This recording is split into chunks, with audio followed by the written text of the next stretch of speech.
Fantastic. Thanks very much. I've got a bit more to to overview on this one. So, we understand the complexities and the overall need for accommodation, and it's because of that, not in spite of it, that I have some concerns with this proposal in particular.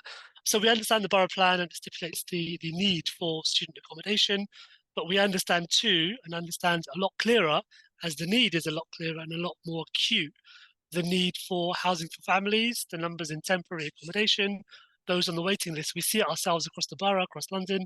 So we understand the dire need. So the first concern is, how can we justify student accommodation when we have families in need of housing, and everything has an opportunity cost? And there will be benefits of student accommodation for the area, I understand that, where they're in accordance with the borough plan. But building student accommodation necessarily means we cannot, in that physical space, build housing for families. As I mentioned, we have a housing crisis. So that would be the first kind of concern. Secondly, it's kind of been alluded to, the scale, scope, size of these blocks are another kind of concern, of course, when it comes to sunlight. So I understand on the back of that second point in particular, that these are planning considerations that go into the decision. So if it is approved, we need to, and I'll be adamant on this, we need to ensure that the proposed pots of funding provided in the report that come from this development are spent appropriately, appropriately in terms of need and geography. So the £3.9 million affordable housing contribution must go to development in this area. So I understand this will be allocated to the wider Wembley zone, as it's called. So we have just across the road, Cecil Avenue site. We'd ask vehemently that this funding is allocated to this area with preference given to this site to increase the number of affordable units in that development. Secondly, the biodiversity contribution. So we have King Edward's Park just down the road. So we are asking, there's a strategy in place there. That would be a prime kind of site for that pot of funding to be allocated to. But if not, we have one of our estates. So we're talking about housing. One of the things that we needed to, from a housing perspective, is to increase the infrastructure, to better the infrastructure on our estates. And just down the road, again, Clarendon Estate, the Lockyer Lambert Estate off Clarendon Gardens, where pre-COVID, council actually kind of earmarked some funding for renovation of the green community space, including a community garden. So there are also considerations for improvements in existing infrastructure. So options around installing solar panels, double glazing, boiler replacement for those in need of this. And thirdly, trees. It was alluded to for the other proposal in the first proposal for the school. So we need additional trees in the area. That's given. Again, to account for this development, we would ask these are allocated to and planted in the area. And going further than that, so I know these pots of funding that have been kind of put out there. I would ask, what else will the developers be giving back to the area? We have, as we know, with an increasing number of people, from an increase in demand for services to increased footfall, leading to faster deterioration of our infrastructure. So developers, as they want to build a further partnership with us, I'd like to understand what level of commitment they are offering to us in Brent, but more specifically in our ward in Wembley Hill. So I'd like to understand what else is being provided for residents. I mean, it goes back to working in partnership. So developers should be providing that assistance to us in providing for our residents over and above providing these units, which they, of course, make money off the back of. And finally, the last point I would make would be there will be months over the summer break where the units are empty. So now, again, going back to the fact that the housing crisis that we kind of mentioned, the need for housing for those in temporary accommodation, homeless people who we have, those in need of a roof over their heads. I'd again vehemently demand that we use the units for that purpose over the course of the months where the units are empty. The answer to that question, if whether what is their appetite or sentiment around that, the answer to that will make us really understand how serious those who have brought this application forward, how seriously they are taking the housing crisis, which we all should do. So thank you, Chair. That's my contribution. Okay, thank you very much. Does anybody have any questions for clarification for the ward councillor? Okay, no, so we'll move on to our next speaker, which is the agent, Steve Harrington. If you could come forward, please. Thank you, Chair. I'm joined by a couple of colleagues of mine this evening, Sam Stackhouse and Nigel Bidwell. So Regal London has been developing high quality developments now for over 25 years. In Brent, we're currently building 876 new homes at Fulton Road. This includes 393 affordable homes which we're building for the council. On Wembley High Road, we secured planning permission early this year for the redevelopment of Pitman and Fairgate House, located next to tonight's application site. Our intention is to start building this first phase of our Wembley project in early spring 2024. We've been working closely with local stakeholders, including Wembley Traders Association and Stonebridge Boxing Club, for some time. We've also met recently with the Ark Elvin Academy to forge new links as construction work starts soon. We're looking forward to getting involved in more local projects early next year. We have, through our partnership with Building Heroes, created a construction academy scheme which is based on Watkin Road. This is in addition to the council's own initiatives, and it delivers important pathways into work skills and employment for local people. On construction management, we're already working closely with neighbouring contractors Waits and Hub to minimise disruption to residents. The proposals before you this evening have been developed in pre-application meetings with the council's officers, the Quality Review Panel and the GLA. The scheme demonstrates a high quality of design and architecture and is being commended by all. Bed spaces are well proportioned alongside a range of common amenity spaces for the students to work and socialise. So student accommodation is proposed to meet the needs of those studying in Brent and elsewhere in London.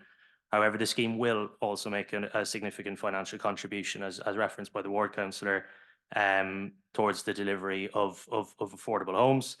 And the council will invest that money in extra social rented accommodation, which we understand the priority should be for that to be spent in the Wembley Hill ward. And we have heard what's just been said around Cecil Avenue. So I think we would support our obligations targeting that money to be spent very, very locally. There's a wider SIL in Section 106 package, and some of the other pots of funding have just been mentioned, including the biodiversity net gain contribution and the tree contribution. And again, we'd welcome those being spent in the local area and happy for that to be secured. We've been asked about other benefits, I think, over the course of our planning application. So there's a community hub space, which will be provided at ground floor, which will be available for local people to use based on a booking system on a small rental basis, so through a community access plan. We're also delivering a new linear park through the site, offering an alternative quiet space adjacent to the high road itself. There are places for seating and a courtyard, providing opportunities for playing games to suit children of all ages. And again, this space is for the benefit of all residents of the Wembley area and wider. We're also discussing with the council wider wayfinding projects at the moment, and how we get involved in other initiatives, bringing forward the various kind of signage and other initiatives that the council has planned for the area. So look, we're very excited to bring another project forward in Wembley.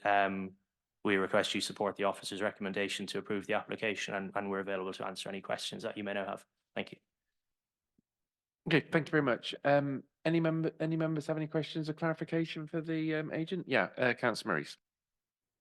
Yeah, one of the things that tall buildings like yours does is it causes disruption to television signals, because the television signals can't get past them, and it affects all the houses and flats beyond there, especially if they're sort of low level. How do you propose to mitigate this? Thank you, Councillor. There was an assessment to take with the planning application, just doing an initial assessment to understand the impact that would have on television signals. And I think that's been rightly brought forward to a condition as well, which will need to be discharged prior to commencement of the development. And that confirms that the height of the buildings has no impact on television signals. Not really. I'd be very surprised. We'll see what happens when it's built, because I know that in other parts of the borough where high-rise buildings have gone up, they have greatly impacted on television signals. As I said, we've had the assessment taken with the application, and there's also a pre-commencement condition imposed as well, and that will ensure that necessary checks are undertaken to ensure there's no impacts on television signals, and that will need to be discharged prior to commencement development. Okay, thank you. Any other members of the committee? Councillor Dixon. Thank you very much for your presentation. I was just interested in your efforts to compensate for the fact that you're not offering any affordable student housing, and you're also not able to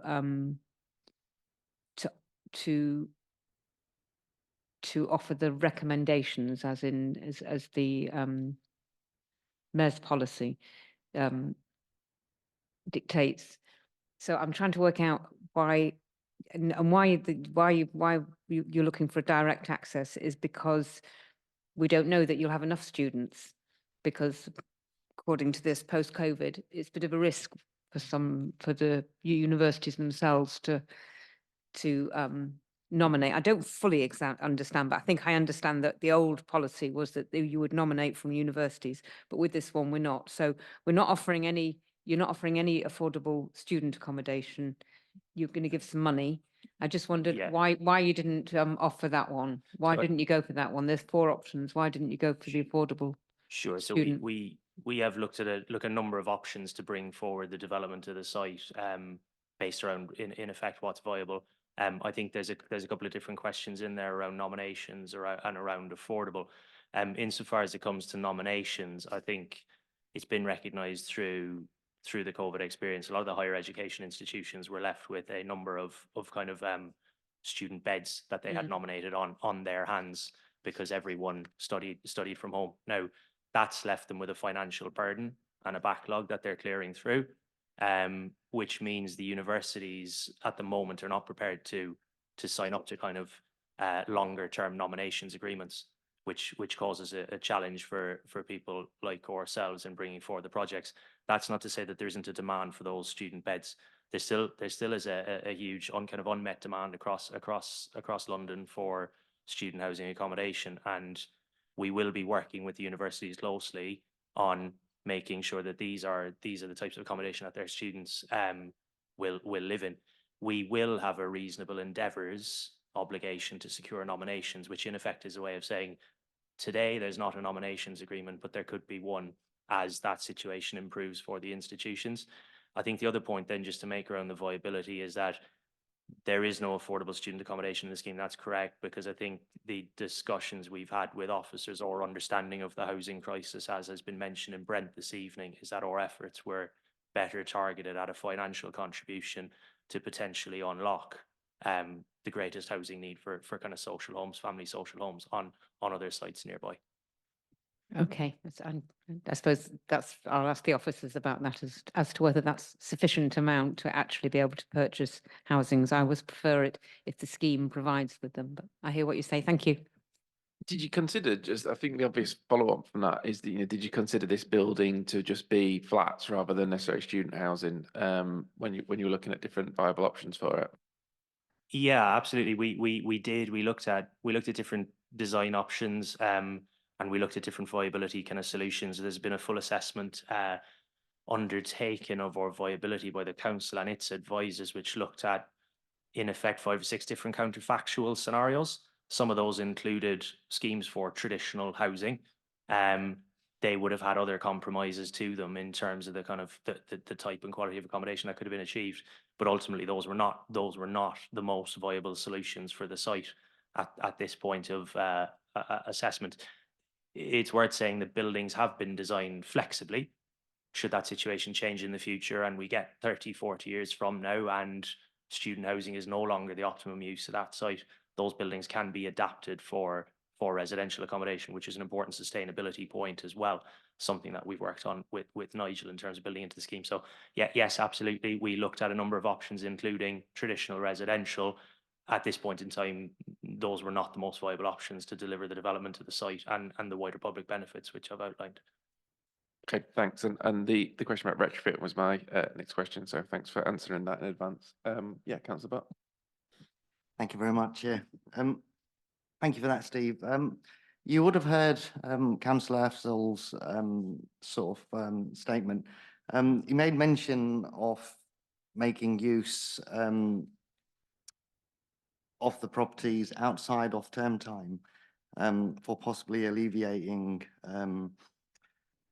some effects of the housing crisis. Is that something you'd be willing to? Yeah, it's a really good question. I think just to clarify the term time question. So I think it's part 27 of the officer report covers off that the expectation is that the building is kind of occupied by students for no less than 38 weeks of the year, which is in effect term time. Now we know through the way the building will be operated, the likelihood is that those occupying the studio accommodations will occupy them for 51 weeks of the year. So they will take an almost annual kind of occupation. It drops slightly for the cluster bed accommodation to 46, 47 weeks. Now, look, we're 3-4 years out from the building becoming operational. So absolutely there's an allowance in the obligations that says it can be used on a short-term letting basis when the students are not in there. So I think we're absolutely open to the idea of it. It's being discussed that it operates in a similar way to a kind of an apart hotel in that summer period. So I think it's something that needs to be looked at quite close to the time. So as we know what the student occupation is over the summer, is there rooms available? Can those rooms be occupied by others? Can there be a discussion with the council? So absolutely we're open to the idea of it, but we're a couple of years out. Obviously the thing needs to be developed, and I think we just need to see where we are then in terms of the kind of student operating model. So yes, open to the idea, absolutely.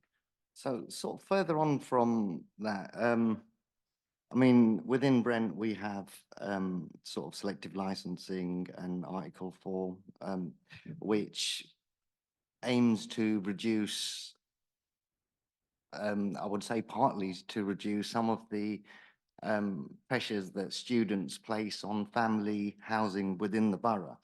And considering that we do have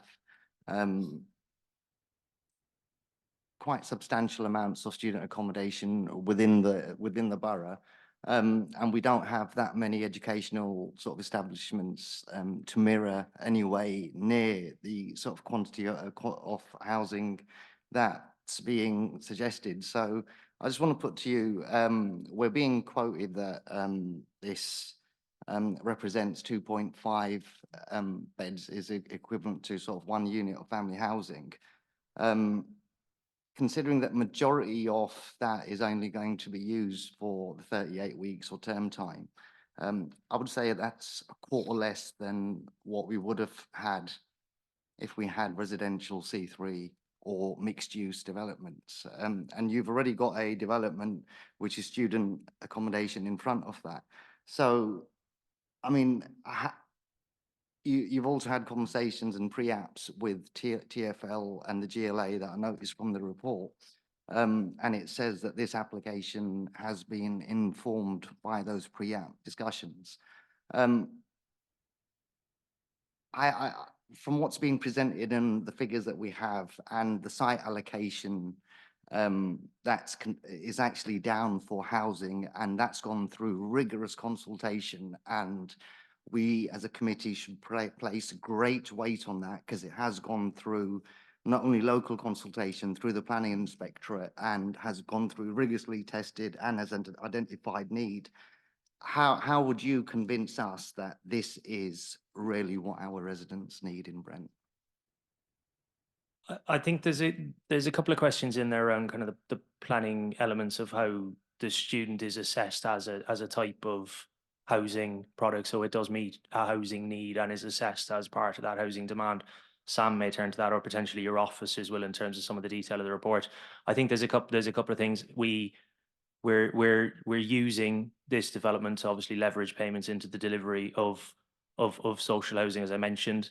That's probably to, housing in the ward that's currently probably slated to be private housing being reassigned as social housing. So in that sense, it's meeting that greatest need.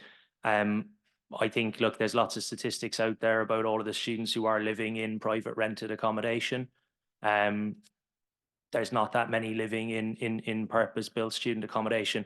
I think this scheme probably, again, just remembering the officer statistics from the report, moves it from maybe 8 to 9% of the accommodation being student accommodation, but it does in its own right release some of that existing housing stock. So I think we're addressing the housing needs, not directly on the site, I appreciate, but in a number of other ways alongside or phase 1 development, as we've called it. I mean, look, we do really recognise the housing need. I know it's another proposal. I know it's one that's already been before you a couple of years ago, but we have looked at ways of unlocking additional affordable housing on that instance on our site. So we're open to being innovative, and I think on this one and on our phase 1, we will be looking to work them through as best we can to meet the housing needs. So thank you for that. It does answer the majority of sort of what I needed to hear. But the bit sort of I have difficulty with is the I just want to articulate this correctly. Because I mean, once we've developed on this land, we're no longer going to get the opportunity. And I understand that you're saying that 20, 30, 40 years down the road, if the need changes, then we can convert or possibly put in an application to change the use. But what I need to understand is from the 3.9 million that you're offering as an offsite contribution, 3.9 million will not buy us a block anyway. It might buy us a part of a block with the other funds that we have, maybe not in the Wembley Hill areas that's being sort of suggested. But why have you not offered 3.9 million worth of affordable student accommodation within your property? We could have followed that route, which is a policy route available to provide affordable student accommodation on site. In this instance, it would have been less preferable to do so. We went through the viability exercises, and following that route would have rendered the project less developable overall. Which is why we have kind of followed the track we have, which is something that has been tested through the viability process. I would say there's also late stage review mechanisms, which I think the committee are probably very familiar with, in terms of how the 3.9 may be potentially more as the development moves forward, as we move out of the kind of phase we're in. And potentially the economics improve, which we all hope happens. So we could have done that. It would have been less viable, and I think at this moment in time the project might not come forward had we followed that route. I fail to understand how giving us 3.9 million in cash and us then giving you that same pot of cash for properties would have been less viable. I just don't sort of understand that element of it. And sort of the point that I was trying to get to is, if it's not viable for yourself as a developer, it's not going to be viable for any other developer. So where do we go as a borough with the identified need that we do have? And you as developers who are coming to us as a committee with applications, we do want to see these come through, but we want to see a balance mixed, something that is needed by our residents. I understand the GLA need, and I think we have not shied away from that in Brent. We have definitely committed our fair share to applications for student accommodation. But I do think we do need to start seeing applications which have a varied use for our varied needs going forward. But the rest I will take up with officers, but I do thank you for your responses and thank you for the application. Thank you. Thank you. Thank you. There's one final question I'd like to ask, which might build on some of those points earlier. We've sort of heard it asserted a few times that by providing this accommodation for student, you release other houses in the private rented sector, or which students would have taken. I just wonder what the evidence base for that is, because I'm skeptical of that claim for two reasons. First of all, how many sort of students would choose to rent in Wembley if they weren't purpose-built student accommodation there? Because as we sort of said, we're never quite sure what the obvious nearby university is. Would they not choose to rent somewhere else nearer to an actual university? And secondly, I appreciate I'm getting on a bit now, and it's different to my day, but when I was a student, everybody lived in somewhere like this in their first year. You're 18, you first left home, but second, third, fourth year, you wanted to live in a more grown-up, like in a house that's private rented and on your own terms as well. So I'm sort of skeptical how many years people would sort of stay in one of these. So I was wondering what your evidence base for that claim is, because it doesn't flow obviously for me. Yeah, I don't have the reference in front of me. There's various references to the reports in the officer committee report, which kind of highlight the kind of empirical evidence of how purpose-built student housing projects do release some of that private rented stock back. Dealing with some of the other points, I think, around the demand for students to live here.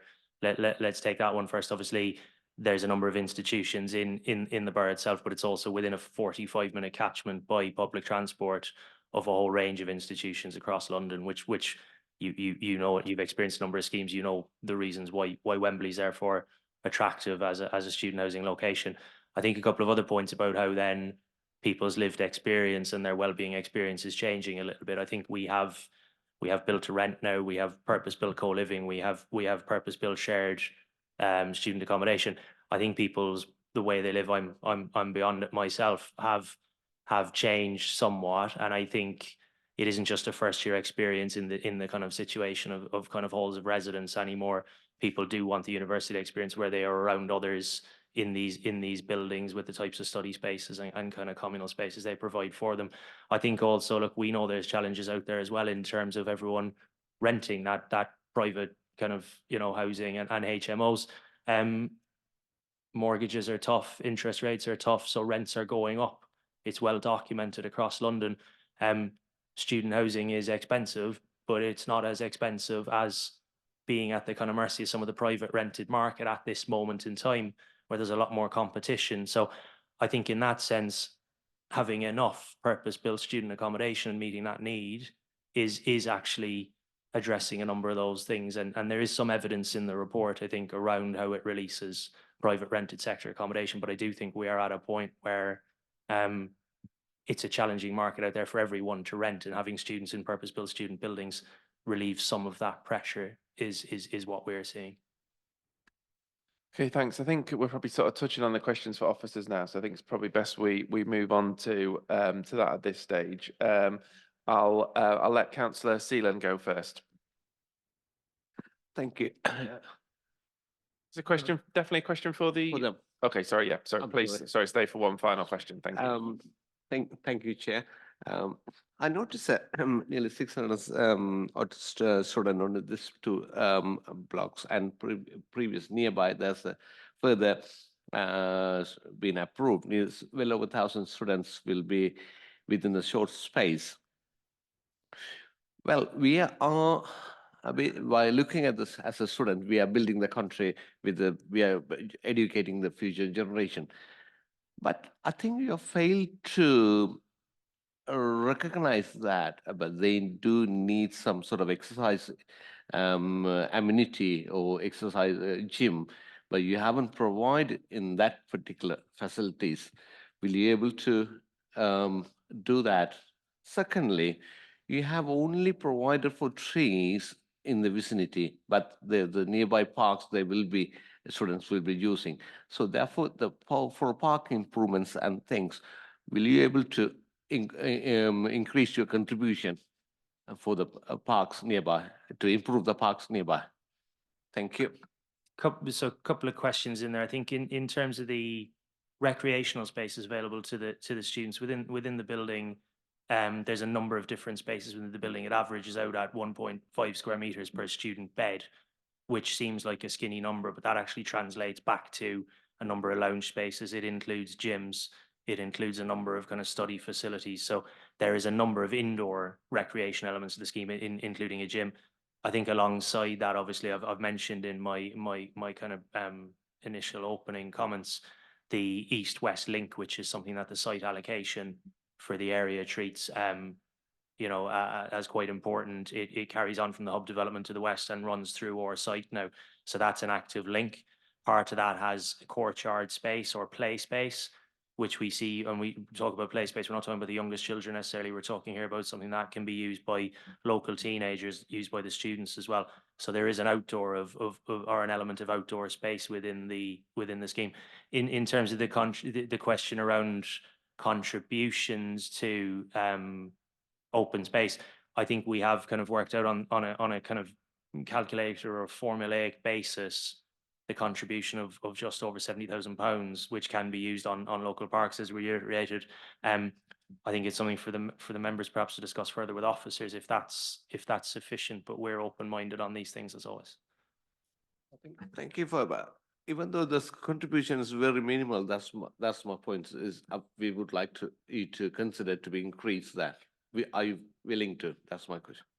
I think we're open to it and willing, subject to the deliberations and probably what officers have to say on it. So that's a yes if that's what's being discussed. But I think it's something we'll have to take away with officers obviously this evening, rather than knowing what that is at this moment in time. Okay, thanks. I Yeah. was just going to add, Councillor, so I was just going to add to that, Councillor, that we are planting 41 trees as well. So alongside the contribution, we are planting 41 trees instead. I was just saying, you're asking for a contribution towards tree planting. We are planting 41 trees as part of the development, and alongside that, we are providing a contribution of 71,000 towards biodiversity net gain, 7,000 towards trees. If I could just have one final Yes. word on it, because it's just come to me, but obviously we have a Bursill contribution of just under £7 million as well, which obviously local parks and kind of wider public infrastructure is a recipient of. I think we've heard there's the various financial contributions that'll be there, and then we don't determine what the SIL will be spent on as the committee, because obviously that's then later determined by the council. So yeah. Okay, sorry. One last question from Councillor Butt. Sorry. It's something that's started sort of popping up recently. Now, a lot of students and a lot of people generally have e-bikes nowadays. And the last thing we want, because I don't think a lot of councils have policies for these within the buildings as yet. But in your cycle storage locations, will you be providing facilities for residents to charge there? And will you be looking at having some methods in place to stop people taking these e-bikes into flats to charge, obviously because due to the fire hazard that goes with them?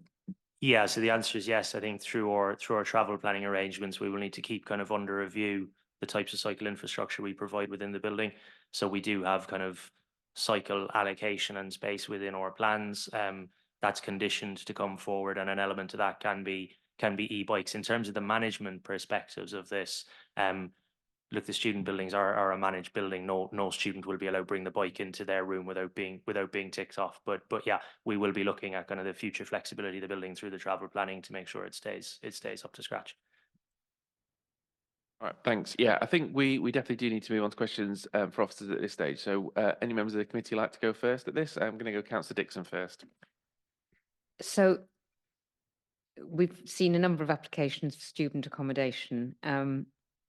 And what I want to know is whether we can do a review. How many students have we sort of moved in? So it feels as if, we know what our housing need is for people. We've got massive lists and we get people coming in, but I can't get a feel of this student need. I mean, partly it's because it's a London need, isn't it? And what worries me, or what I'm concerned about is that, that we're here and part of Brent trying to deal with, I know we've got housing targets, we've also got housing need, and our housing need is social housing. I don't think we've got housing need for students, but I don't know. Is there a review? Is there any way that we can find out how many students have been allocated places? Is it possible to do a review? Well, with the application, so as we were saying, first of all, so from a Brent's policy perspective, it's having a London need for student housing, rather than, it's not Brent, but it's a London-wide need, and that's set out in our policy. And what the applicant did do to support the application, they did a sort of review of, the need for student accommodation within Brent. So in a London term, there is a sort of need as a target of 3,500 bed spaces per annum, which looks at a wider London need. So I'm just going to summarise some of the key facts that they did looking at Brent. So they were saying that there was a number of students in the local area. So this is the wards of Wembley Central, Wembley Hill and Wembley Park. For the 2021-2022 academic year was 4,034. And this number is expected to grow by a further 1,751 students by by 2034 to 35. And then looking at the number of students in Brent as a whole, that would increase from 21,000 or just over 21,000 to just over 30,000. So 9,268 students over that period. The report sets out that another key fact, currently 44% of students in the Wembley Hill ward live in other accommodation, which includes like private rector's centre rather than purpose-built accommodation. And there's demand at the moment for 3.8 students per bed space, which is higher than other sort of UK cities. And it is expected to increase to 4.2 students per bed space.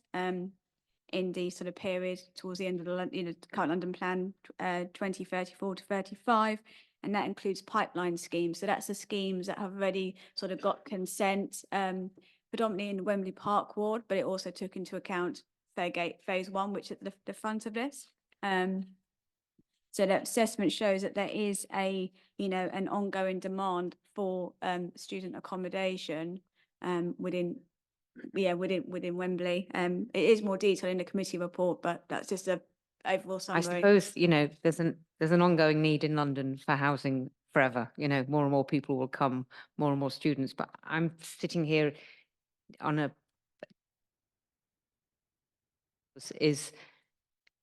do we just keep granting student accommodation? When will we think that we've got enough as a council, given, how many units we've had recently? So I think the developers will tell us how much is needed, how much housing and students are around. But I feel that the arguments that were made earlier, that just because the students around, they aren't necessarily going to want to go into a student block. So I just wonder when we'll have enough student accommodation, given that really we know our housing need is for families. So whether there could be a review that we could do. We would be monitoring sort of things that come through our sort of annual monitoring report, and then when we sort of formulate our planning policies going forward. At the moment the policies talk about, as I was saying, the London need, and then we link it back to the London plan. And then the other thing that we talk about is sort of any over concentration. So we only really have a numerical target for that when we look at houses in multiple occupation.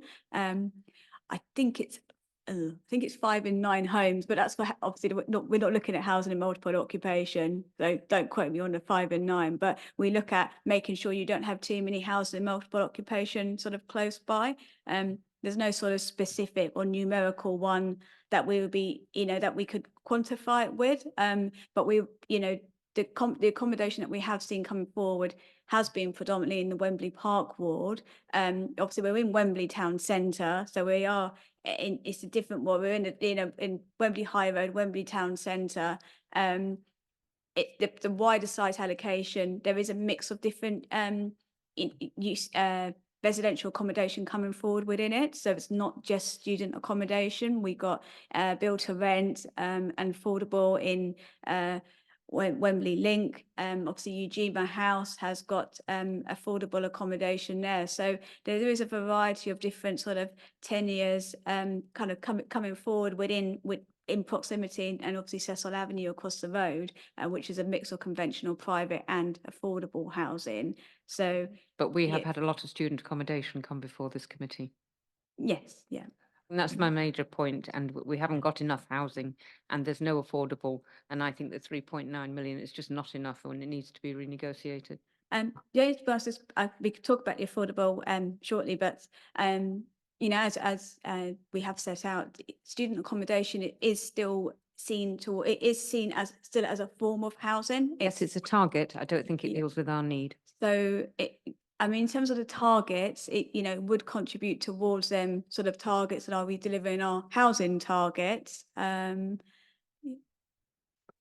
Just expanding on it a little bit, jumping back to the policy point. So do we monitor it? And Victoria mentioned that we do look at that through the AMR, and then as we formulate the policies. So probably aware that previously in our Wembley Area Action Plan, we did have a cap on there, because when that was developed, there was concern that actually the the proportion of student accommodation could just sort of take off and unbalance housing supply and housing provision, new housing provision in the borough.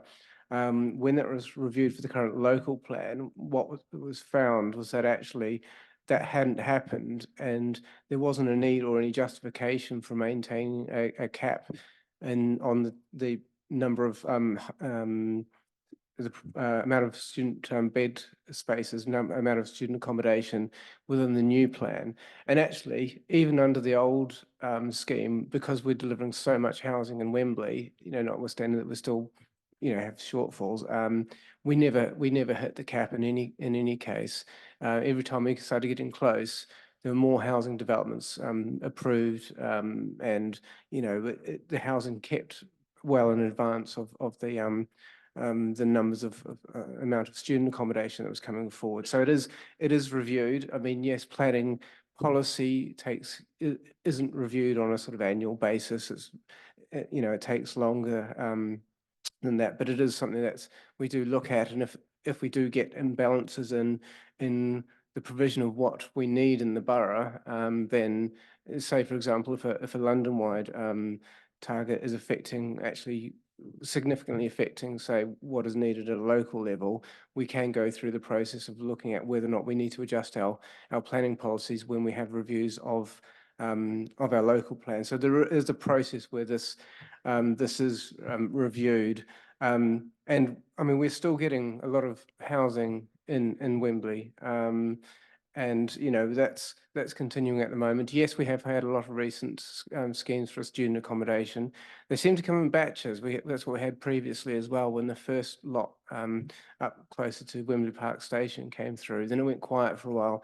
Now we're getting a number of them still coming through. But we've also got a lot of housing schemes, going through planning and on site. I mean, Regal themselves have got, I mentioned earlier, they've got a very large housing scheme in Wembley as well. So they're delivering both housing and student accommodation.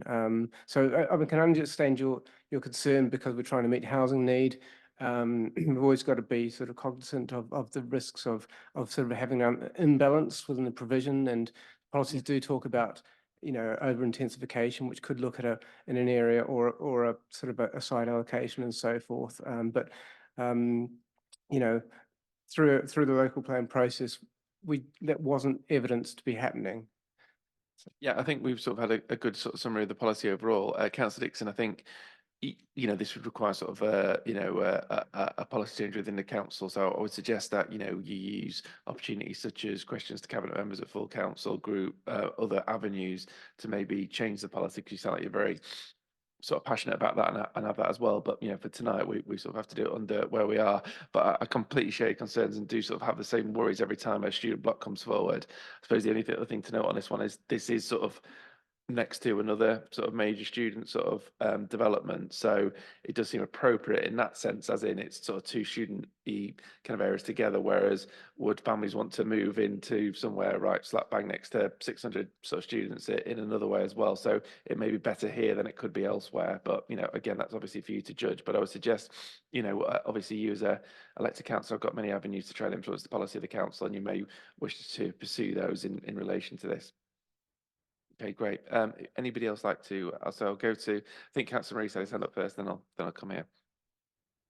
One of the things that concern me, and it's not really been discussed before, is what the people who occupy these places are going to bring to the local area. Now, if you were to have flats, the people who live in flats would tend to support the local economy. They'll buy probably from local shops, maybe visit local clubs, and do things locally, whereas students probably wouldn't. So how would this contribute to the local economy? I think that's slightly anecdotal. Do you have any evidence to back that up? Because is there any particular reason why students wouldn't sort of shop on Wembley High Street, whereas residents would? Have you got any statistics to back that up? I don't, but I was just putting it to you that students would probably tend to live in the accommodation, but sort of congregate sort of more where their universities are and in central London where all the clubs are. Don't know if any officers have any views on that. I mean, they would. I wouldn't see any reason why they wouldn't, help with the local economy. And they're going to be, they live in, as we were saying, purpose-built accommodation, either studios or in clusters where, you're not going to want to carry bags and bags of shopping sort of home with you. So living on Wembley High Road, you could conveniently pop to a shop to grab your groceries, use the facilities around Wembley Park. You'd have things like a cinema and stuff on your doorstep. So, we do have students around Wembley Park, and from what I haven't got any facts or figures in front of me, but what I can see, you do see them using the facilities that are, around you, and not just focusing on what's going on where their university are. There's lots of activity around here. So they. Okay, so I think unless we get something definitive on that for another time when we consider this, we probably just sort of need to move on from that. Councillor Butt, you want to go next? Thank you very much, Chair. Could we clarify what the affordable accommodation was on phase 1? Yeah, that was it was on site, and it was 35% affordable housing, affordable student accommodation, sorry, so it was fast tracked. And what's the requirement for H15? H15, the policy is to deliver the maximum level of affordable student accommodation. So, that would be, obviously, if you're a fast track, so in this kind of scenario, 35% on site, then you would just be sort of subject to an early stage review mechanism if you don't commence within the 2 years of sort of substantial implementation. So but the policy also then, does kind of cover scenarios for where there could be a payment in lieu option, which has been proposed here. And I can go through what that policy is about and why we considered it met them exceptions test. Yeah, no, I understand sort of that element of it, and the previously consented phase 1, I think, was approximately 300, 400 accommodation, was it? Or was that the 600? That was 300. 349 or something like that, Yeah. I think. So obviously 35% of 349 and 0 of 600 and something, when you add both the phases together, because we're being told that one is producing the viability for the second. I think that's what Steve was basically saying, it's helping this one come forward.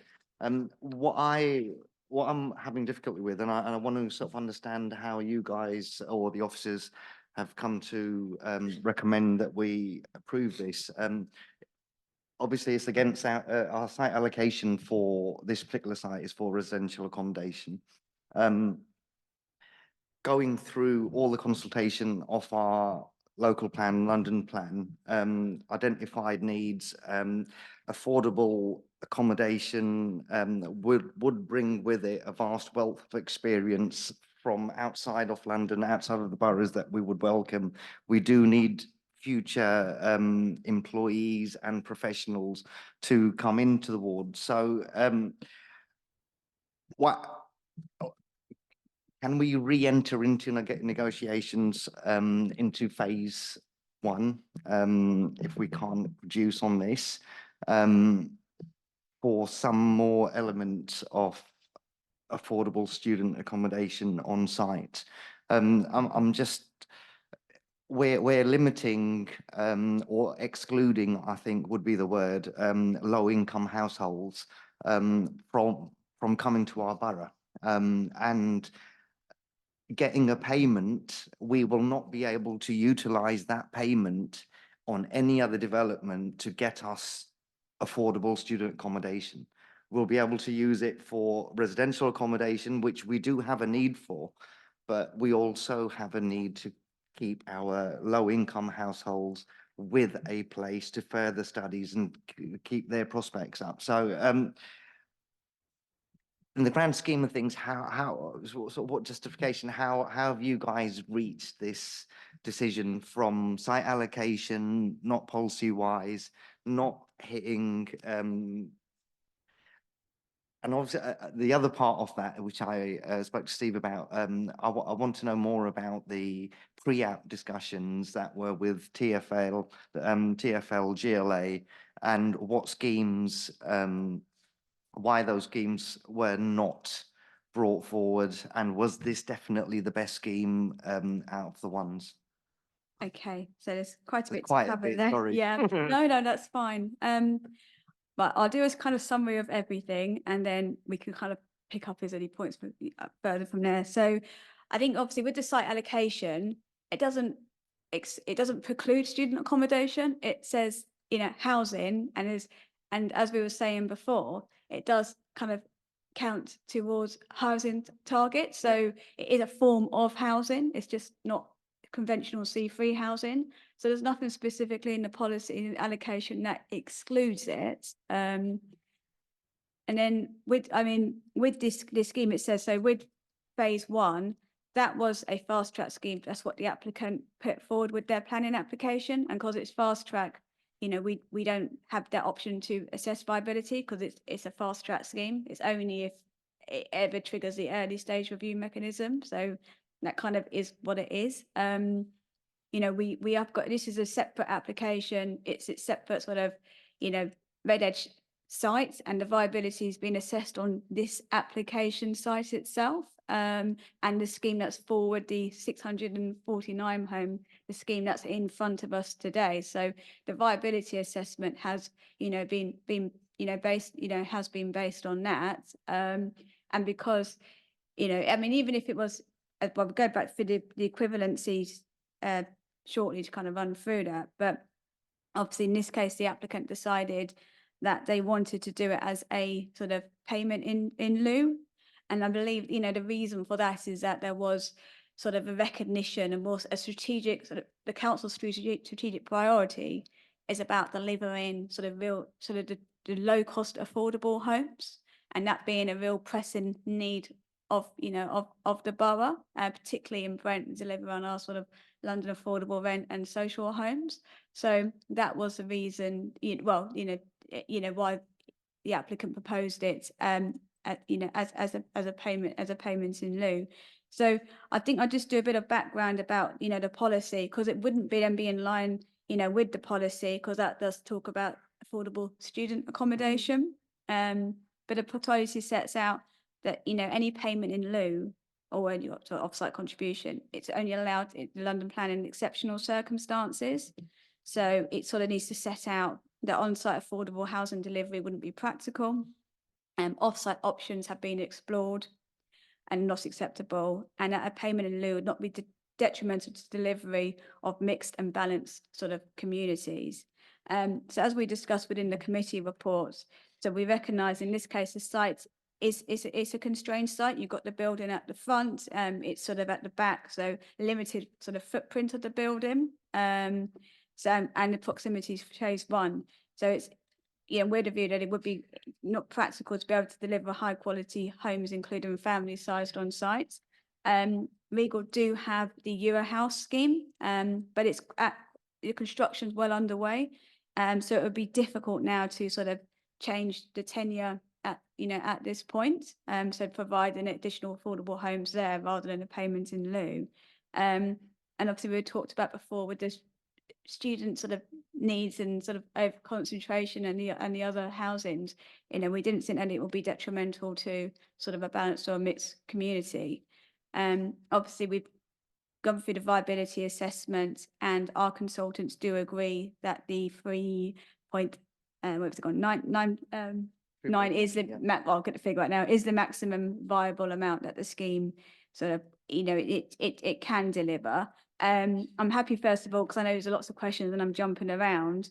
If you want to do this, I could go for the counterfactual scenarios first, or no. So I just wanted to sort of clarify on that. So the 3.9 that's being offered at the moment, is that something that's set in stone, i.e. is a bare minimum, even if a late staged review identified that the loss was more than anticipated? Yeah, it would, they have to do, because it is this exceptionals test, it's an early and a late stage review. So you'd have to do both of them. So if things, you know, the market suddenly actually got, you know, really good, then you got it for an early stage as well, as well as a late stage. So there's the two trigger points where you do have to rerun the viability. And obviously, if there is an improvement, then that payment in lieu, you know, if that is identified as a surplus, would increase. But it wouldn't decrease though. No, it wouldn't decrease. That's thank you. And the other thing to note with it as well is given that the initial, what would be secured initially is a payment, it means that we're not in a normal situation where we're looking at, say, a housing scheme where we're looking at on-site provision with the late stage review getting a contribution. So we're looking at how much can be provided on site. Actually, if it's more viable, we'll get more money from it. So it'll be in the same way. So you're not sort of effectively, you're not losing anything from not getting it, you know, affordable housing on site and so forth, because it's all envisaged as a payment in lieu.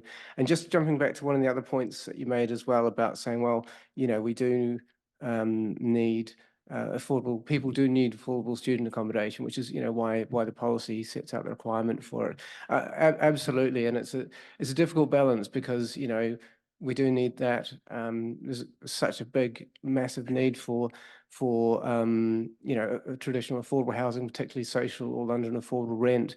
And we're at a particular point in time when we've got a number of council schemes, including ones, you know, right on the doorstep here, which you know, within which, you know, additional affordable housing could feasibly be provided in them. So we've also got the ability to provide that very quickly too. Yeah, I think the point is we sort of need to be consistent here, really. I mean, members have expressed a view that we need, you know, family housing and housing more than we need student accommodation. So then, like, therefore, it follows that we need affordable family housing and traditional residential more than we need affordable student housing. So in many ways, an off-site contribution actually is probably more in line with policies and the priorities that members have outlined. So I think we just need to sort of probably be consistent on that and bear that in mind.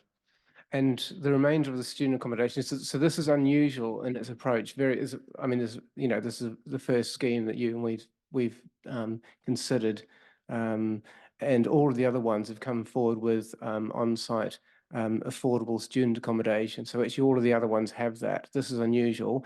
If you're worried, actually, what happens for the next scheme that comes along and the one after that, and so forth, it is an exception. So in saying yes to this, we are required to consider it each time. If someone else proposes it, we're required to consider it at that stage, and we can say yes or no at that stage as well. So you're not setting up something which will set a chain of motion that means you don't get any affordable student accommodation in the future, because the policy still requires that in the first instance. Just to confirm, the payment will only be secured by condition if approved tonight? It would be, yeah, in a section 106, if you resolve to grant consent. Yeah, Councillor Chapel. Yeah, I have a related question just about, because I kind of agree that we've got to be consistent, and obviously C3 dwelling affordable housing is what we need more. But I think it feeds back to the point about how this alleviates the stress on the sort of more mainstream part of the renter sector, I guess.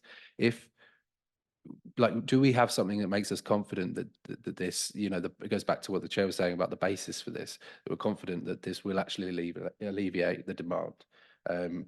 And surely if all of this is going in not affordable, as not affordable student rent. I mean, my experience of student rent, and it is anecdotal evidence, is that these purpose-built accommodations, they're more expensive than renting share like in an HMO. So are we sure that we're going to actually get people moving in from that rented sector in Brent into this accommodation, or are we just going to be building student accommodation for more affluent students across London to occupy? We in terms of the information that we have, we've got the student demand assessment that's submitted with the application. That includes statistics, ONS statistics from Brent, from Wembley, from the local wards here, which shows that there are, you know, in some instances, quite high proportions of students who are living in rented accommodation. So we know that there are people, students in these wards who are living in rented accommodation. We can't know for sure whether more housing will mean that they will move out, or we just couldn't know for sure. But we know that actually they are in rented accommodation, so they are taking up. Sorry, that sounds bad. Really, they are occupying homes which we've considered. We've been securing within the borough as permanent accommodation, and they're occupied by students, which is great because they need them. But at the same time, they're also homes that could be occupied by sort of permanent residents rather than students as well. So we know there is occupation in there. We just can't know for sure whether or not any of those people individually move into the student accommodation. Yeah, no, I definitely take that point, and it is difficult to know, I suppose. But I suppose as well, by increasing C3 affordable housing, you would also be able to alleviate that stress by, students could then both, students and non-students could live in it. But okay, thank you for that. I think as well, the report mentions that the GLA doesn't agree with our assessment of what that sum should be in the payment in lieu. So can we just have a bit of an analysis on why that's different? Yeah, no, that's fine. So I'll just do a summary. So the applicant obviously submitted their initial financial viability assessment, which concluded that with a payment in lieu of the 3.958 million, that this is sort of the maximum sort of viable amount that the scheme could deliver. So the scheme was independently reviewed by BMPP on behalf of the council, and it kind of challenged a number of the assumptions within it. So I think some of the key ones that it looked at was to do with the construction costs, the finance rate, the yield as well, I think the benchmark land value. So there was these ongoing discussions between the council's viability assessment and the applicant's one, which is Gerald Eves. And initially, we took the view that the scheme could generate a surplus of 19.2 million. A rebuttal was then provided by the applicant's consultants, who sort of disagreed with a number of them assumptions. One to do with the yield. They provided evidence of construction costs, and then more detailed evidence of construction costs, which was then reviewed by this sort of surveyors by our consultants as well. So then the construction costs, that was then agreed that yes, they are a lot higher than what our consultants originally envisaged, and that was sort of independently reviewed by cost experts. So they sort of agreed with that. They accepted our benchmark land value, but they sort of pushed down the finance rate, and that had a deficit of, it was 16.15 million. And then once again, that was reviewed by our consultants, their rebuttal. And we accepted their yield as being reasonable at 4.75%. And as I was saying about the estimated build costs of the evidence that was provided, but we maintained sort of our finance rate, and we got them to a deficit of 13.3 million, which was agreed between the parties. So the GLA, they reviewed the initial financial viability assessment from the applicant. So they hadn't, so at the time of their initial review, they felt that the scheme could deliver additional numbers. And the things that they were looking at, it was things, as I was saying, the sort of construction cost, but it was based on the sort of early stages, as I was saying, they hadn't then had that further information from the applicant on all the evidence base for the yield or the construction costs. And they then do this testing a number of scenarios of different yield rates and finance rates. So there was a sort of surplus at that stage, or between 16.6 to 24.7 million. But as I was saying, they hadn't had, there wasn't a subsequent sort of dialogue between themselves and the applicant, and they hadn't had all the information that we were provided with when we come to our conclusions. So it's like our initial assessment, where we've identified a surplus, they are at a similar stage, but they haven't then sort of come back with any sort of rebuttals or reviewed the evidence provided by our expert viability consultant. So that's why they haven't sort of agreed that yet. It's that ongoing discussion, but it has been robustly tested by our consultants, and they agree that it is a deficit of the 13.1 million, I believe I said. Just to come back on that quickly, so in terms of, so something like construction costs, I think the agent said we're a few years away from building this. Construction costs could change quite a lot in that time. So does this incorporate, can it incorporate or account for construction costs changing over a number of years?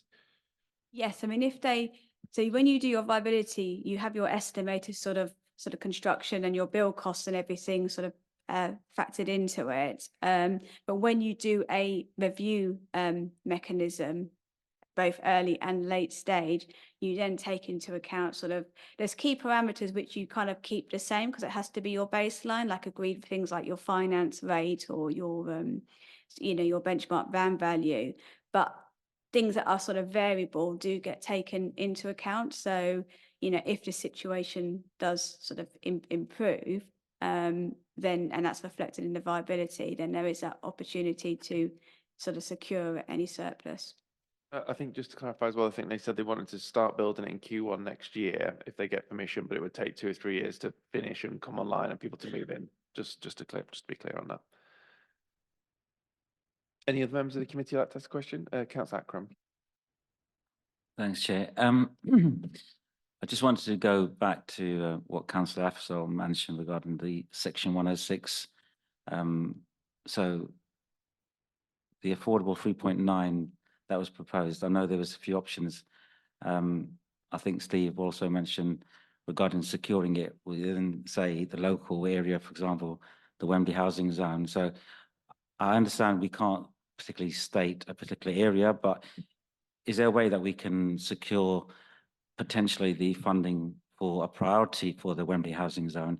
And if that doesn't happen for whatever reason, then that allocation can go to another within the area or the location itself. So that's one part of it. The other points that were mentioned regarding the biodiversity, the carbon offset, I think we need to really understand where that's going to be allocated. And again, can we make sure that's relevant for the area that's obviously going to be affected.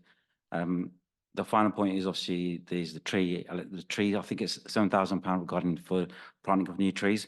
I think if there's a way that we can clear the definition of what that means at the moment. So, for example, at the moment, we've got tree stump removals. We can't plant trees until we get the tree stump removal. So can the Section 106 be incorporated so we can incorporate tree stump removal, levelling the pavements, and then planting of a new tree? So there's not a clear definition saying planting of new trees. It can have that contingency, so you can actually do that workaround regarding that Section 106.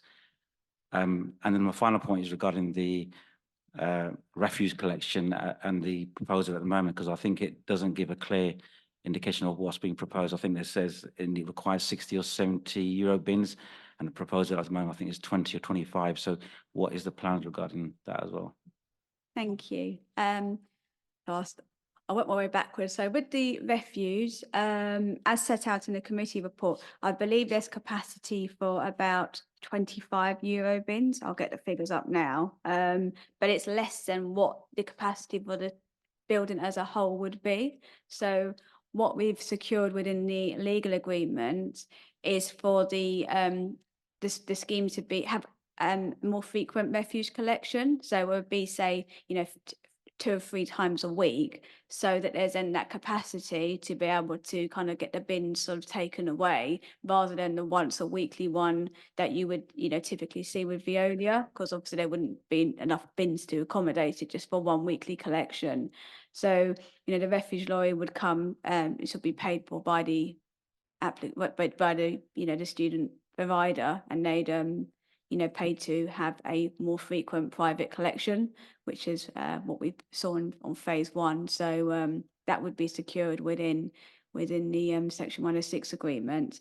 Turning to the point with the contributions. So with the sort of the biodiversity one, there is in terms of policy, there is actually a net gain in biodiversity within the site that's set out within the committee report.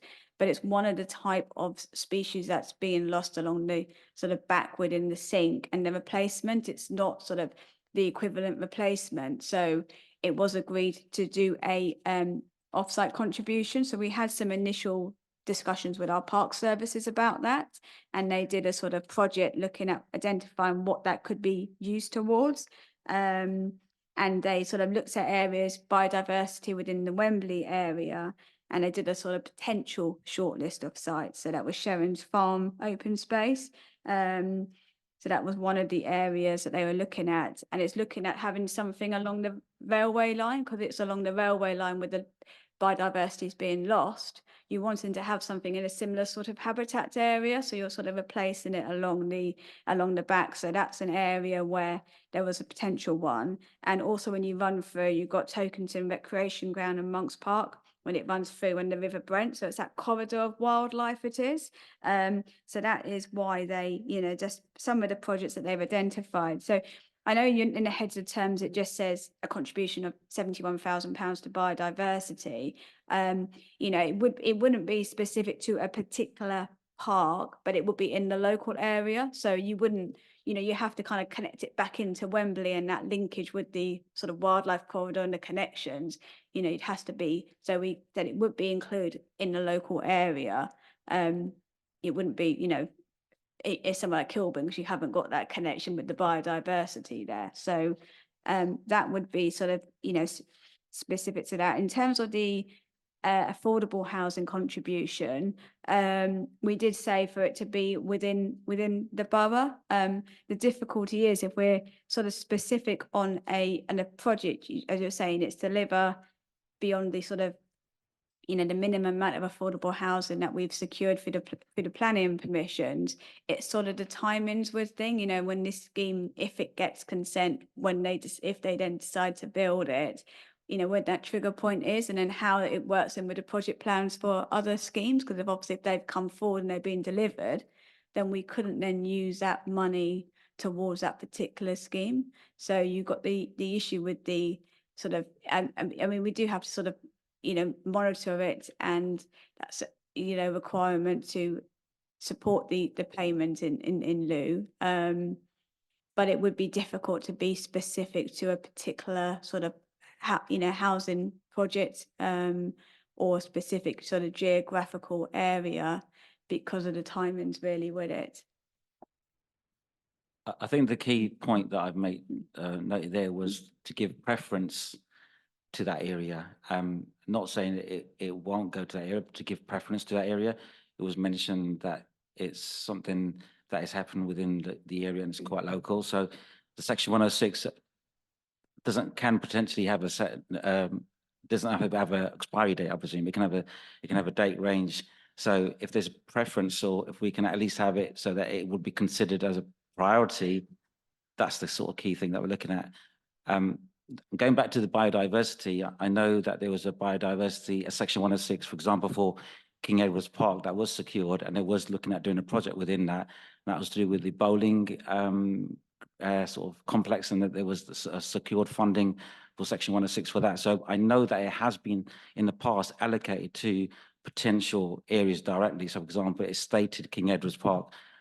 The trees as well have also stated previously streets, and not where it says at the moment close vicinity. It's actually states the streets within the Section 106. So I'm just curious that the Section 106 is at the moment is quite vague. It's not, it doesn't go into too much details, and it doesn't give within the area. It's not as precise as it has in some of the previous Section 106 agreements that have been put in place. Yeah, I mean, with the trees, it would be on Wembley High Road. The £7,000 for the replacement tree, so that would be in the vicinity of the site. That does discuss within the committee report. It was just more of a general summary within the heads of terms, but it would be more specific than just saying £7 for trees in the borough. So that would make reference to a geographical area. And as I was saying with the biodiversity one, it's about that type of habitat and re-providing it. So, you know, that's why we say in the local area, and it was just some examples of projects, and hence why they come with that estimation, estimation of the cost of types of projects that it could go towards. But it's really about that sort of equivalency in the type of biodiversity that we're looking to replace. And with that as well, so because actually I was asked by Parks about about biodiversity in King Eddie's recently, actually, so I don't know if that project is going on separately. But another thing to remember actually is a point that Steve from Regal mentioned earlier. So Burrowsill in total, they're estimated to be around £6.9 million. Of that, you have the neighbourhood sill proportion, which is 15%. Outside of a neighbourhood forum area, so that's just over £1 million worth of neighbourhood sill. Should this be granted permission and go ahead, so these aren't the only pots of money available for these really important local projects. Sort of even bigger and quite significant pots, which have you know, certain requirements around them, but they're sort of the ability to spend is more flexible than it is for a Section 106 obligation, which has to be to mitigate an impact of a specific scheme.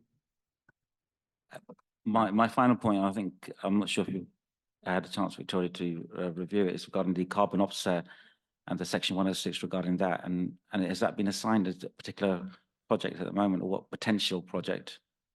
No, not to my knowledge. With the carbon offset, we have a sort of carbon offset fund that the monies go into, and then our sustainability officers would look to identify projects within the borough for that. So that is more of a, because it's a generic, it's a London, it comes from a London plan policy, and it's when you, as you know, obviously when you're not meeting your net carbon zero, you then put that into a carbon offset fund, which would be something that our sort of our sustainability teams would be looking at what projects they'd want to put that into.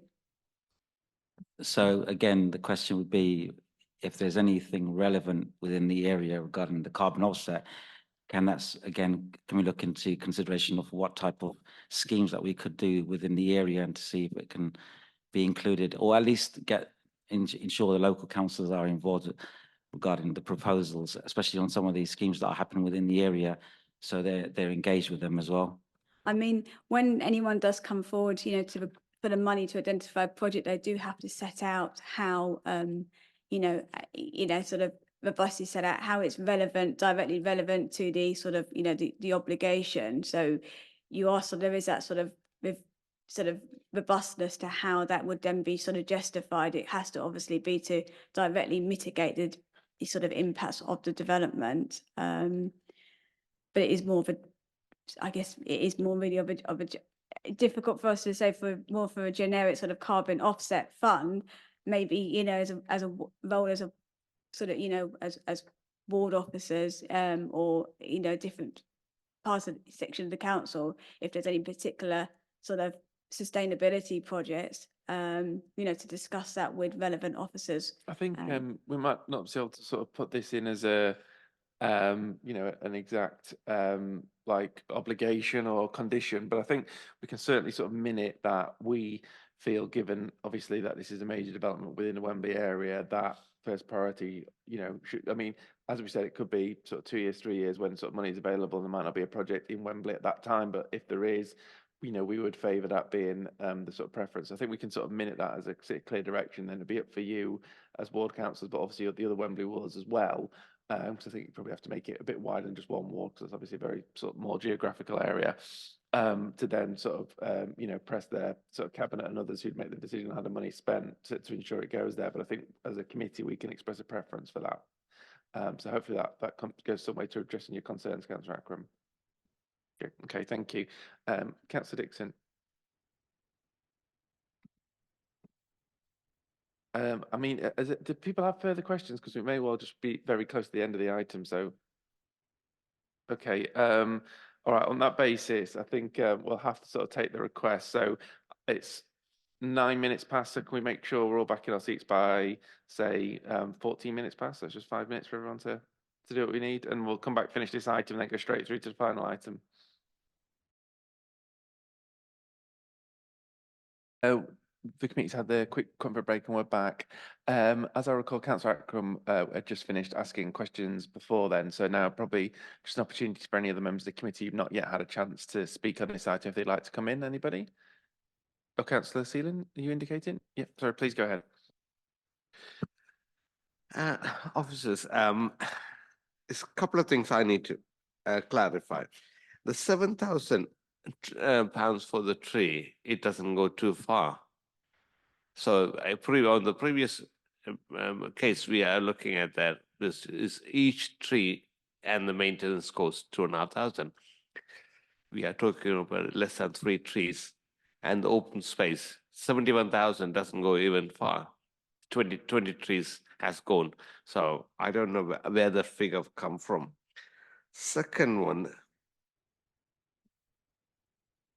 it's nearly 500. 500 bikes. It's very cramped situation. I haven't seen the detailed drawing and how is the travel plans has been arranged. I haven't seen that. Within the cycle, do we have any electricity charging point for the bikes? And final point, if they're willing to do the contribution, I want the condition to be attached to pay the sums before the works starts. Thank you. Thank you. So first of all, in relation to the trees, there's 58 trees on site which will be sort of lost. So that's 7 category B, and then 39 are category C, and 13 are U. So they're like basically dying trees. They are proposing to plant 41 new trees on the site. So there is a net sort of loss of trees. But what the applicant's also done is they have to look at what's a CAVAX assessment, and what that looks at is the sort of financial value of the trees to be removed against the proposed trees that are to be planted. And that's concluded that there would be a higher value in terms of the quality and the value of the new trees that are being planted, so better quality trees, going from £75,000, what they would be now, to the new ones at £107,000. So the overall tree planting that's going to be provided on site, although it is less in pure number terms, it is of a much better quality. Then going back to this biodiversity, as I was saying before, there's limited sort of biodiversity value within the main site itself. As you've seen from the site visit, is essentially an area of hard standing with sort of scrubland. But there's obviously to the rear of it, you've got the wider sort of sink site. So they've looked at the value of the existing habitat, which they say is it's 0.82 habitat. And then with the development on site, there'll be a lot of measures, new planting, etc., sort of sustainable drainage measures, rain gardens, and that increases that to the habitat of 1.32. So there's a net increase of 61% in terms of the quality of the habitats on site. So the biodiversity, there is a net gain. The reason why they've still got the addition to that, the contribution of the 71,000, was to do with the sort of the type of some of the value of the habitat that's being lost. It's not being replicated back on site. So then the other option then was, if you can't be provided on site, to do that as an off-site contribution. And that's where the project came in with Parks to establish that identification for the 71,000. So, you know, there is a sort of saying like an overall net loss in trees, but the quality that's been re-provided is of much better value, and there is a significant improvement in biodiversity net gain within the site. The £7,000 contribution was requested by our tree officer to enable to be some planting of the street trees in the vicinity of the site to offset as a tree that's being lost with the development of street trees. So that would mitigate the loss of that as well. I think some of the other questions you were talking about was cycle parking.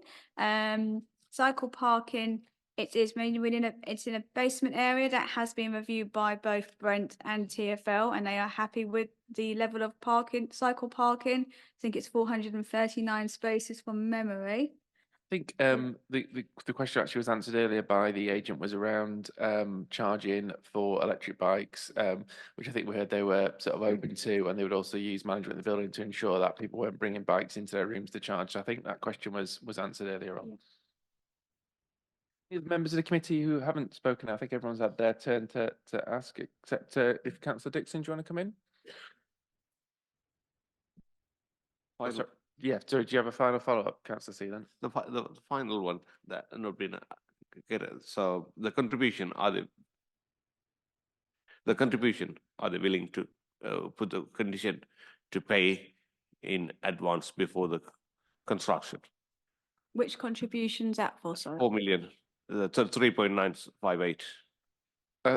I mean, you might be able to tell us. I don't know if we can do that, but I think it's quite a lot of money. That Phil might not just, have that kind of liquid assets to do so in that way. Yes, Seems to secure. Yeah, I think we've got it by contract, so we will get it if the development goes ahead. But I don't think it would be reasonable or practical to ask people to hand over that much more money before they've managed to start on it, just to cash flows and stuff as well. So I don't know if I'm out on a limb here, but I think that'd probably be unreasonable, to be honest. Yeah. Okay. Thank you. Councillor Dixon, do you want to have the final question on this item? Can you use your microphone, please? I was very concerned about the fact that we don't meet our standards in terms of daylight. It looks to me, when you're looking down through all the properties on the High Road and the Wembley Link phases, that sometimes there's moderate harm and sometimes there's major harm. So I'm just wondering how we are justifying that, although I know that we will talk about the density of the site and some of the things, but it does seem that there's quite a lot of areas where we don't meet the BREEZE standards. And I know it's a student accommodation, and there's areas where two windows join each other, which we don't normally do with other sites. Okay, yeah. So as you've seen from the report, the applicant did do a daylight and sunlight report, which obviously looked at a number of buildings in the area and assessed both what we call a vertical sky component and the no-let skyline. I think the no skyline was pretty much yeah. okay. It was the first one that was Yeah, constantly. I mean, the vertical sky component, you kind of got to look at them. They obviously are sort of separate, but they kind of do link in together. So the vertical sky components is what you would see for each sort of individual sort of bit of glaze of glazing. So each window it is. I mean, overall, the percentages are relatively high at 70% do meet the BRE guidance. The main impact is the sort of Wembley Links building, which is a building next to it. That's a building, if you've seen it, it's kind of the one that kind of wraps, it's got like recessed balconies and it kind of wraps around, it does. So their level of VSC is already really low because they kind of sit within sort of their own deep balconies, which obviously we see as a benefit for the schemes to have balconies. We want schemes to have their own private amenity space. And because it's recessed in, if you're sitting in your living area, you naturally got the balconies above you. So your levels are sort of low anyway. And then even if there's a slight sort of reduction, it really sort of affects the values of it. And at the moment, they obviously look out to an open piece of land, which is part of a site allocation, is within a tall building zone. So it is reasonable to expect development to come along. So that's in terms of the VSC. But I mean, even with the sort of, with the NSL, it still is a sort of, the NSL, a high number of the rooms would meet the compliance for BRE guidance as well. Out of them, it was 20 of 108 rooms, and they're the ones that sort of based onto it. But as I was saying, because you've got them sort of sweeping balconies. In terms of the other buildings, so the more traditional houses above the sort of shops on the High Road, there is sort of a sort of few sort of bedrooms. I think there's 3 from memory, that fail the LSL. There is some windows, but when you look at the room as a whole, the majority of them do still comply with the BRE guidance. I think from memory, as I was saying, there is 3 bedrooms that do sort of fail that within them. So although they're VSC, there may be more individual windows. If you took, let's say, a front room and you've got a bay window or something, you might fail your VSC for a couple of them in terms of the guidance. But the room as a whole, if it still achieves its sort of NSL, you're still getting a good level of daylight within that. So they have to kind of be considered in conjunction with one another rather than sort of individual, because it could very much be a single sort of pane of a window or a room served, like a dual aspect. So you're still getting overall good levels of daylight into a room, but it's just an individual sort of window.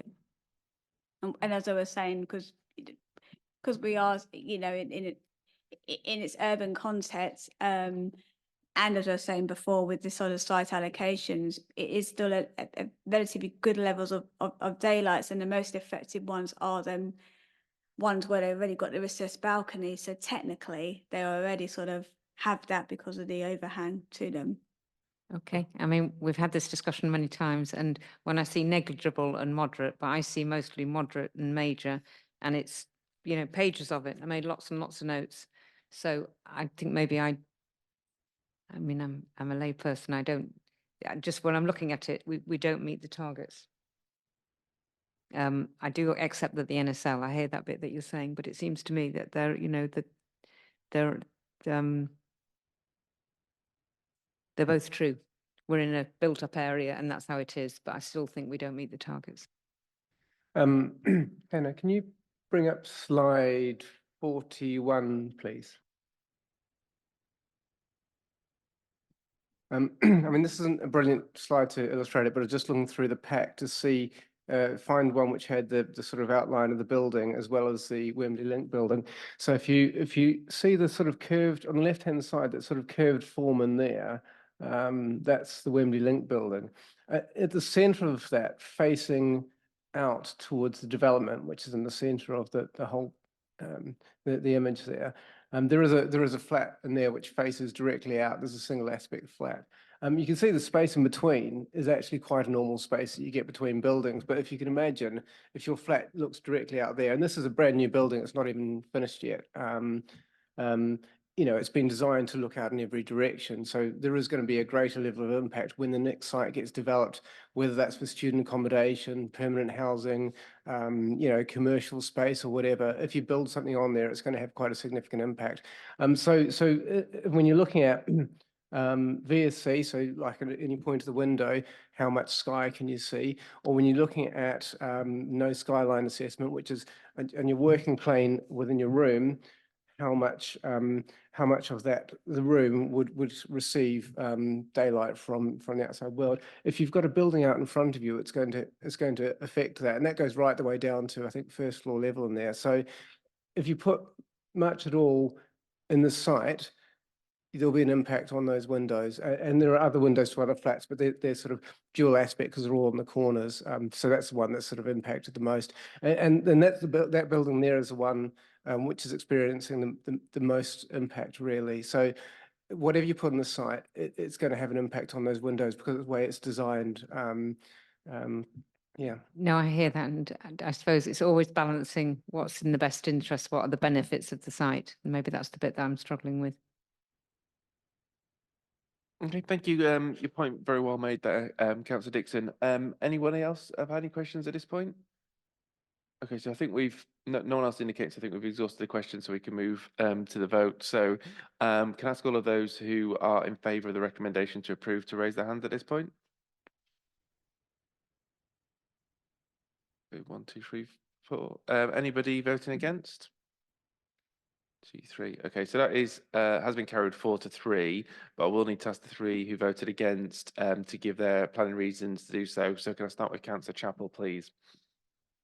Thanks, Chair. The site allocation doesn't talk about student accommodation, and I've not been persuaded on this occasion that this application with no affordable student accommodation on site does sort of align with that. And I don't think the payment in lieu works. I don't think it should be. I don't think it is exceptional. if there should be some affordable accommodation on site. Okay, thank you. Duly noted. Councillor Dixon. Can you use your microphone, please? Getting that. Yeah, mine are the same really. I feel that the site allocation is problematic for me, and I don't think that there are exceptional circumstances. Well, I can't see what the exceptional circumstances are that we don't have any affordable housing. So I don't think that I understand that the section, we've got a section 6, S106, but I think that we should renegotiate the 3.9 because it's not enough. I also think we don't meet the targets in terms of some of our standards. Okay, thank you again. That's duly noted. Councillor Maurice, and if Councillor Dixon, you turn the microphone The on. same as before, I also think that the site would be far better building flats because we have such a shortage of housing that I feel that it could be better utilised. But otherwise, that's it. I'm not happy with the whole thing. Okay, thank you. So all those reasons sort of have been noted and obviously legitimate, but that has been carried 4-3, so that has been approved.